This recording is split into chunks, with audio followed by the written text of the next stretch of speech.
Pengen bisa baca kitab gundul, tapi bingung mau mulai dari mana? Ikutin video ini, karena di sini kamu bakal belajar dari nol sampai bisa. Assalamualaikum warahmatullahi wabarakatuh. Pasti banyak dari kalian yang pengen bisa baca kitab gundul, tapi bingung mau mulai dari mana. Apalagi pas dengar istilah-istilah yang memang belum kita kenal. Seperti marfu, mansub, jar majrur, fa'il, maf'ul, dan lain sebagainya. Kalau udah inget ke situ, langsung deh pikiran kacau, pusing, ngeblank. Akhirnya menganggap ilmu nahwu itu sulit.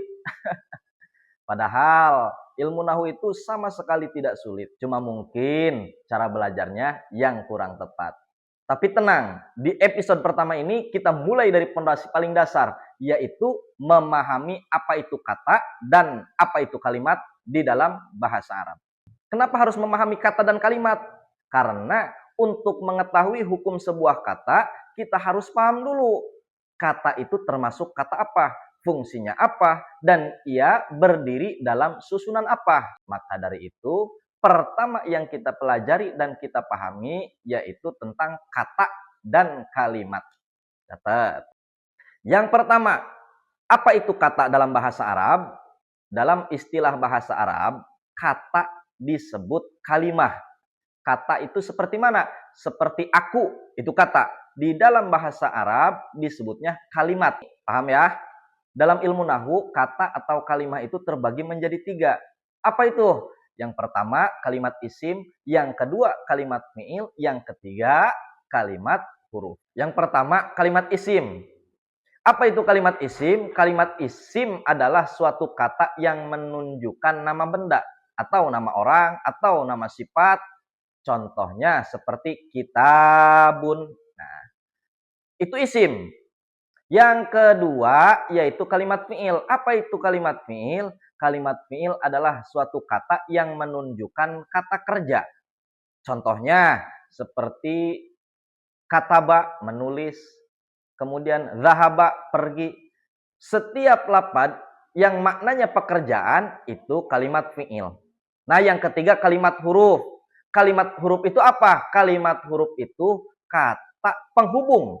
Oleh sebab itu, kalimat huruf tidak mempunyai makna atau tidak akan bermakna jika tidak disandingkan dengan kalimat isim atau kata benda atau dengan kalimat fi'il, kata kerja. Contohnya kalimat huruf seperti ila, ke, fi, di. Nah, jadi catat kalimat ada 3 atau kata ada 3. Isim, fi'il, huruf. Jadi langkah pertama belajar nahwu adalah mengenali jenis kata. Nah, kalau udah paham dan ngerti, kita naik dari kata ke susunan kata atau frasa dalam bahasa Indonesia. Kalau di dalam bahasa nahwu namanya tarkib. Nah, tarkib ini terbagi menjadi 2, tarkib nakis dan tarkib tam. Apa itu tarkib nakis? Tarkib nakis adalah susunan kata yang belum lengkap. Sementara tarkib tam adalah susunan kata yang sudah sempurna. Nah, kita lanjut. Setelah tahu jenis kata, yaitu kata benda, kata kerja, kata penghubung, sekarang kita belajar menyusun kata-kata menjadi kelompok yang disebut frasa, yang disebut susunan kata. Dalam ilmu nahwu, frasa disebut tarkib. Kita bahas dulu tarkib nakis, yaitu tarkib atau susunan kata yang belum sempurna maknanya. Contoh, kitabut tolibi, buku murid, baitun kabirun, rumah besar, fil masjidi, di dalam masjid. Nah, itu contoh tarkib nakis atau susunan kata yang belum sempurna. Kenapa?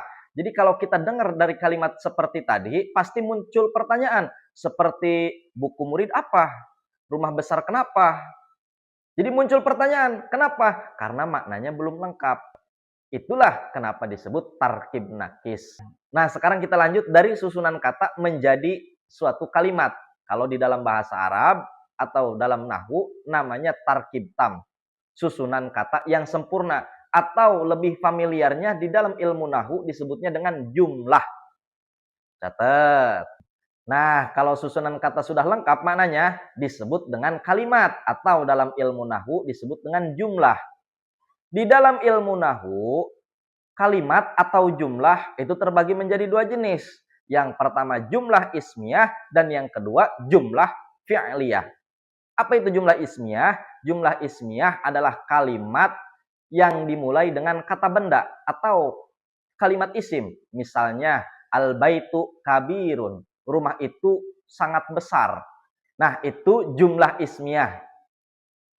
Yang kedua jumlah fi'liyah. Apa itu jumlah fi'liyah? Jumlah fi'liyah adalah suatu kalimat yang dimulai dengan kata kerja atau kalimat fi'il. Misalnya, zahabat talibu. Artinya murid itu telah pergi.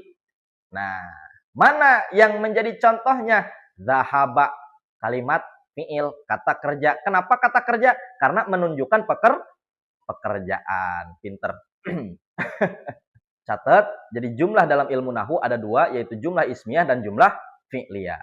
Jadi kalau seandainya kalimat sudah selesai maknanya, tidak akan memunculkan atau menimbulkan pertanyaan lagi. Seperti itu. Zahabat talibu, murid itu telah pergi.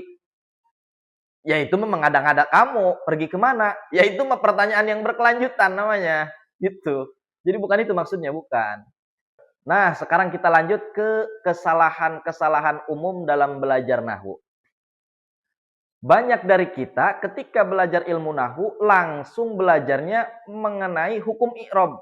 Padahal belum paham konsep kata dan kalimat. Akibatnya mereka hanya hafal rumus tanpa mengerti arti. Akhirnya ya bingung pas baca kitab. Jadi belajar nahwu itu bukan sekedar hafal rumus, tapi memahami struktur bahasa. Nah, sekarang kita lanjut ke latihan. Coba tentukan kalimat-kalimat yang akan saya bacakan dan akan saya contohkan. Mulai dari kata, frasa, tarkib nakis, kalimat, tarkib tam, atau jumlah. Contoh, 1. Jamilun. 2. Fil baiti. 3. Katabat tolibu. 4. Kitabun jadidun. 5. Zahabat tiflu ilal madrasati. Nah, tulis jawaban kamu di kolom komentar ya.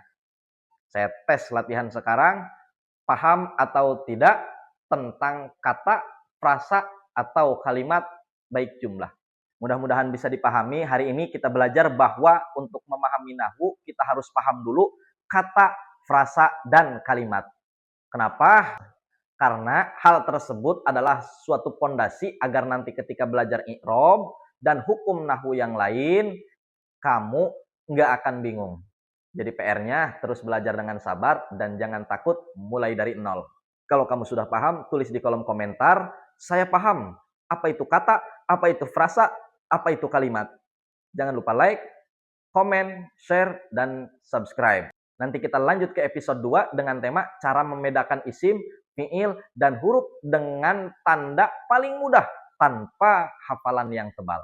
Wassalamualaikum warahmatullahi wabarakatuh.